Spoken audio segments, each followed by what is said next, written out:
matériel de combat ultra moderne à l'armée malienne par les autorités de la transition de l'entrée de ces équipements à la destination. La population est une fois de plus sortie massivement pour exprimer sa joie. Atmosphère de l'accueil à suivre dès le début de ce journal. À Koulipourou, l'ONG ID Sahel Afrique renforce les capacités des acteurs de la société civile, des responsables des services techniques, des élus et des agents communaux dans le domaine de passation des marchés publics. 48 heures de rencontre pour favoriser une meilleure implication des organes de veille citoyenne dans la planification et la réalisation des infrastructures communales.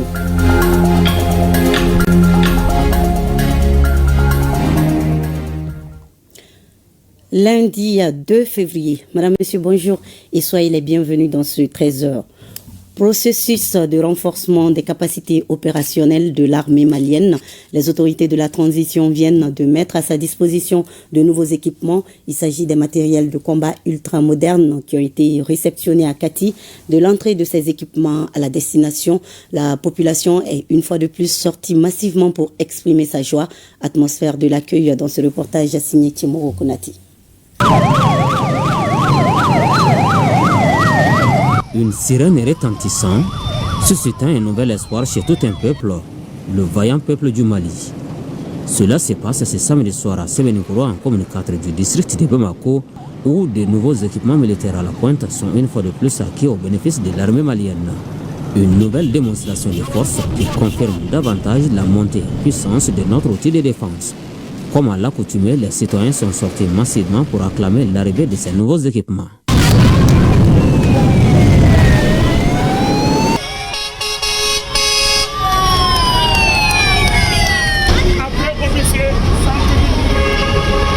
Vraiment, surasiw an b'u fo danke foli vraiment halisa ala ka n'u bɛɛ dɛmɛ jamana wɛrɛ t'an bolo jamana in kɔ an bɛ dugawu kɛ ala ka jamana in kɔrɔta Asimi a ka cɛsiri halisa an b'a kɔ fo n'a yɛrɛ ko don min na k'a sɛgɛnna nin ye sɛbɛ de nin y'an halala de ni kɔni an tɛ nin bila ka taa fan si fɛ an bɛɛ jamana in de kɔnɔ yan an ka taa dɛ an b'aw kɔ les 5 général wala an b'aw kɔ fo saya n'i y'a farisogo tigɛ bi version rouge de bɛ yen un peuple invité une fois jamana ko de don mɔgɔ ko tɛ vraiment an ka monter en puissance kɛwale de don.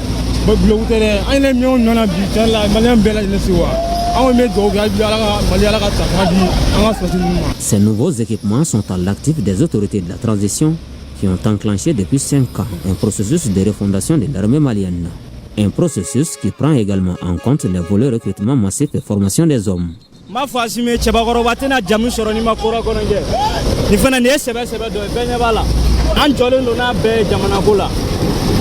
Parce que ni sɛbɛ bɛ mɔgɔ min kɔnɔ i b'a ye donc an bɛ mun fɔ jamana ɲɛmɔgɔ ye an ka taa fɛ an b'a kɔ. Nous sommes très heureux de venir vraiment voir que notre pays, une fois encore, est en train de s'équiper sur le plan militaire. Vous savez, aujourd'hui, dans ce monde, il est avéré qu'il faut vraiment se préparer. À Kati, destination finale de ces matériels de combat, les citoyens à l'accueil sont plongés dans une âpre perverse passant de tout commentaire. Nous saluons le président de la transition, le général d'armée Assimi Goïta, chef de l'État et chef souverain des armées, pour avoir tenu ses engagements. Il l'a dit lors de la célébration du 20 janvier, lors de son discours à la nation, qu'il va continuer à renforcer et à équiper les forces armées maliennes. Voilà le témoignage. Je suis très content, vraiment, et je salue le président, je salue le gouvernement. Nous sommes tous contents et fiers d'être là aujourd'hui pour accueillir nos militaires, nos braves militaires avec le matériel. Ces équipements-là sont en train de venir. Ce n'est pas pour faire la guerre, mais c'est pour nous protéger. Protéger notre sous-sol, protéger notre propre personne. C'est ça l'objectif de ces équipements-là. On veut la paix, oui, on veut la souveraineté. Nos autorités de la transition, vraiment, on est vive aux autorités de la transition, on les soutient à 100%. Vraiment, bravo à la transition, bravo au président patriote Assimi Goïta, bravo au ministre de la Défense. D'autres équipements sont attendus dans les tout prochains jours. Ainsi, le Mali souverain, imbu de la bravoure de ses ancêtres, dont la mémoire est perpétuée, lance un signal fort aux ennemis de la paix. L'Institut malien des administrateurs et des dirigeants sociaux a organisé une session de formation à l'intention des cadres de la Direction générale de l'administration des biens de l'État. C'était autour de la thématique la lecture et l'appréciation des états financiers par les non-financiers.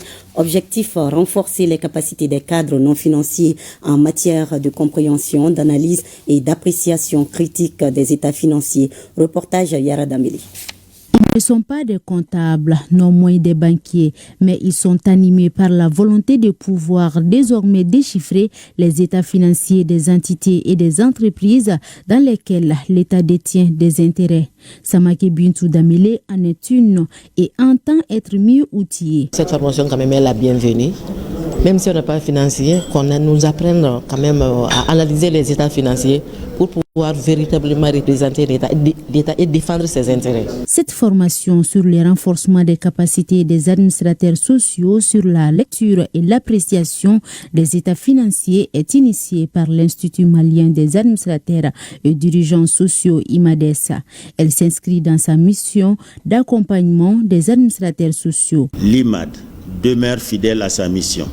Accompagner les administrateurs, dirigeants et cadres dans le renforcement de leurs compétences en gouvernance, en gestion et en leadership au service d'institutions plus performantes et plus responsables.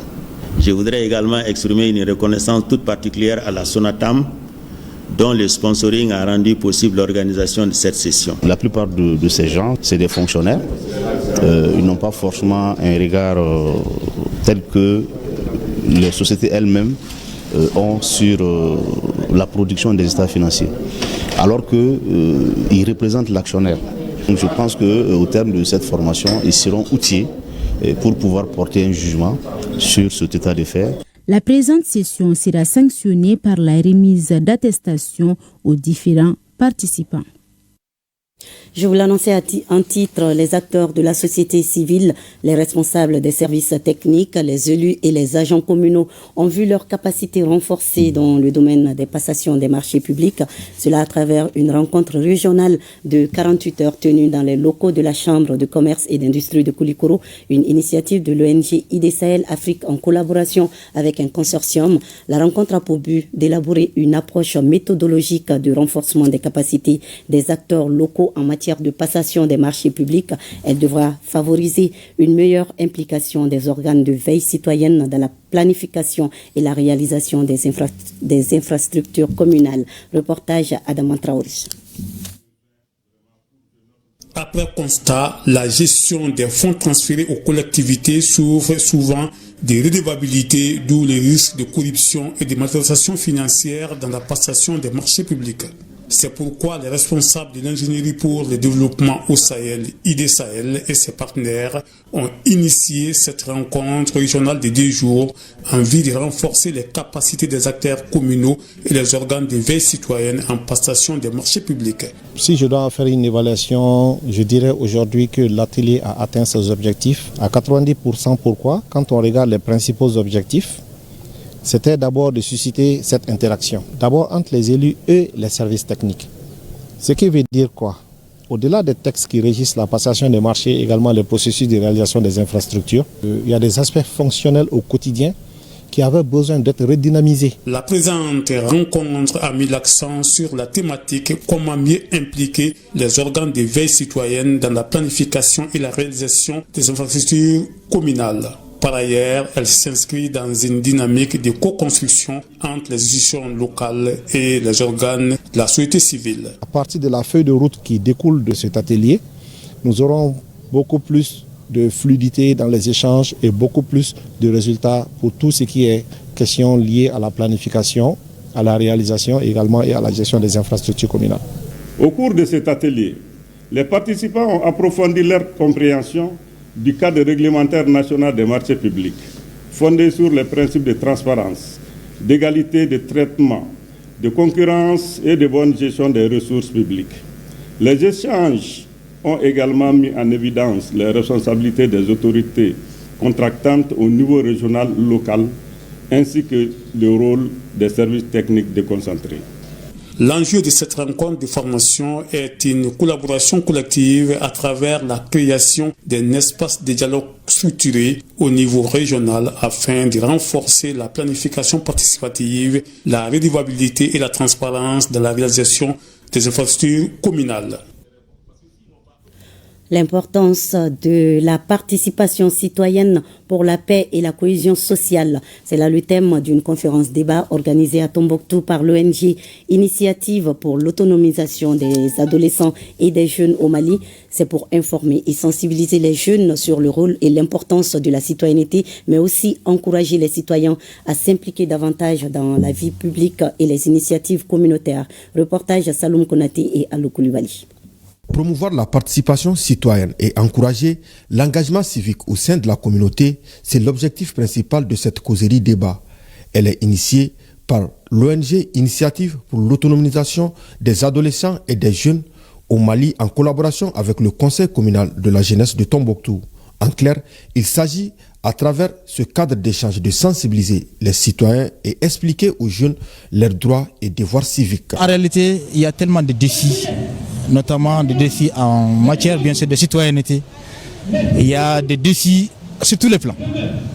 C'est pourquoi ce cadre a été initié pour donner à ces jeunes-là la chance, l'opportunité de venir dire en réalité leurs ressentis, de venir dire leurs besoins et même la vision partagée avec bien sûr l'ONG IDAJM, la vision qu'ils ont ou les objectifs vraiment qu'ils veulent atteindre dans un futur proche. Cette initiative est financée par le Fonds d'appui au moteur du changement phase 2. Nous ne pouvons qu'être satisfaits et remercier également l'organisation qui a eu l'initiative de choisir ce thème-là. Parce que la jeunesse aujourd'hui, c'est la lance de fer pour le développement d'une nation.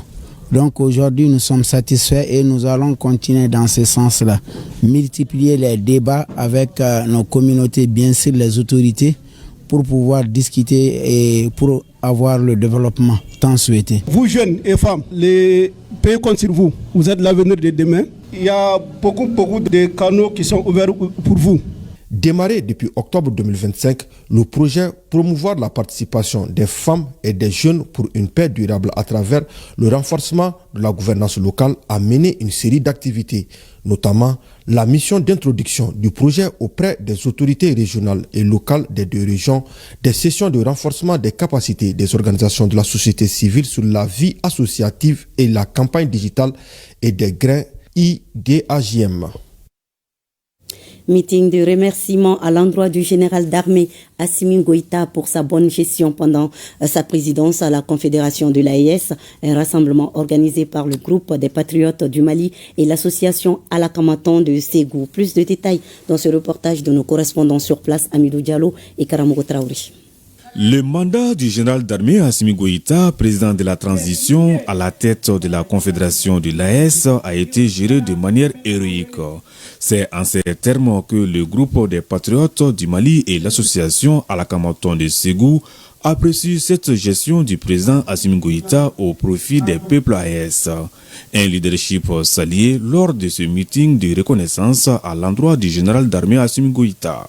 Lors de la première mandature du président, son excellence, le général d'armée Assimi Goïta, on a vu qu'Assimi il a fait une grande besoin, c'est-à-dire la création de la banque de l'AES, la télévision de l'AES et les forces unifiées de l'AES. On a vu qu'Assimi, c'est un homme d'État, un homme qui est voué à la réussite. Au cours de ces meetings, les manifestants réaffirment leur soutien sans faille aux autorités de la Confédération de l'AES en général et au général d'armée Assimi Goïta en particulier. Nous invitons tous et toutes à soutenir les autorités du Mali et de l'AES pour la réalisation des chantiers. Au nom des plus hautes autorités de la transition, particulièrement son Excellence le général d'armée Assimi Goïta, j'ai dit grand merci à Ségou, grand merci au GPM, grand merci à l'association Alakamaton. Attestations de reconnaissance et Djiwara sont remis aux autorités régionales pour le général d'armée Assimi Goïta, une manière pour les donataires d'encourager le président de la transition à poursuivre ses actions de développement. Nous restons à Ségou pour parler cette fois-ci du lancement du concours d'entrée à la fonction publique session 2025. C'était samedi dernier. C'est le conseiller aux affaires administratives et juridiques du gouverneur de région qui a procédé au lancement des épreuves en présence d'une mission nationale de supervision. Les détails avec Abdourahmane Sengari et Bassi Traoré. En ouvrant cette enveloppe scellée, les conseillers aux affaires administratives et juridiques du gouverneur de Ségou donnent ainsi le top départ des épreuves du concours d'entrée à la fonction publique session 2025. Au total, 325 candidats répartis entre 8 salles démarrent ce concours. Plusieurs corps et spécialités dont l'agriculture, la production végétale, la maîtrise en vulgarisation agricole sont concernés. Le sujet est abordable, selon moi. Je dis à mes collègues de se lancer dans le domaine de l'entrepreneuriat, surtout dans l'agriculture. Le Mali est un pays dont l'agriculture doit être mise à la valeur. Disons que le sujet est un peu abordable. Ce sont des cas pratiques que nous voyons couramment dans nos zones. Tous ceux qui sont quand même dans le secteur élevage et zootechnie peuvent quand même se débrouiller. À l'issue de la visite des salles de l'unique centre du lycée Cabral de Ségou, les autorités constatent le bon démarrage du concours. L'équipe technique a quand même fait son travail, je pense avec professionnalisme. Les membres de la commission, ils étaient engagés aussi pour le bon déroulement de ce dit concours. Et nous souhaitons aussi que ce concours se déroule dans la plus grande transparence. Depuis le mois de décembre, nous avons reçu les candidatures. Et durant le mois de janvier, les premières listes ont été publiées pour que les candidats puissent faire des réclamations. Et aujourd'hui, les épreuves ont effectivement commencé. Toutes les dispositions ont été prises par le niveau national et le niveau régional pour permettre que ce concours se déroule dans de bonnes conditions. Les élèves et enseignants du groupe scolaire Robert Cissé de Mopti reçoivent des matériels didactiques de la part des anciens élèves de cet établissement scolaire. Ce geste s'inscrit dans le cadre d'un partenariat entre anciens et nouveaux élèves de cette école. Reportage Mahmoud Ouidraogo et Diakalia Traoré. Cette remise de matériel didactique à l'ancienne école Soba, actuel groupe scolaire Robert Cissé de Mopti, est l'œuvre des anciens élèves de la dite école qui se retrouvent au sein d'un groupe dénommé Sur le chemin de l'école. Ce modeste lot de matériel didactique est composé de 55 matériels didactiques complets pour enseignants, soit 55 équerres, 55 compas, 55 rapporteurs, 55 grandes règles, 100 boîtes de craie blanches, 55 boîtes de craie en couleur, 6 cartons de cahiers de 100 pages, soit 1200 cahiers, 6 cartons de cahiers de 200 pages, soit 600 cahiers.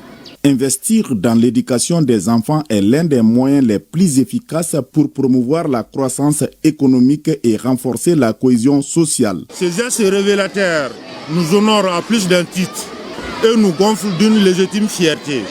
Il est aussi la preuve tendue de leurs soucis constants d'œuvrer pour le plein épanouissement de l'école, en particulier le groupe scolaire Robert Cissé.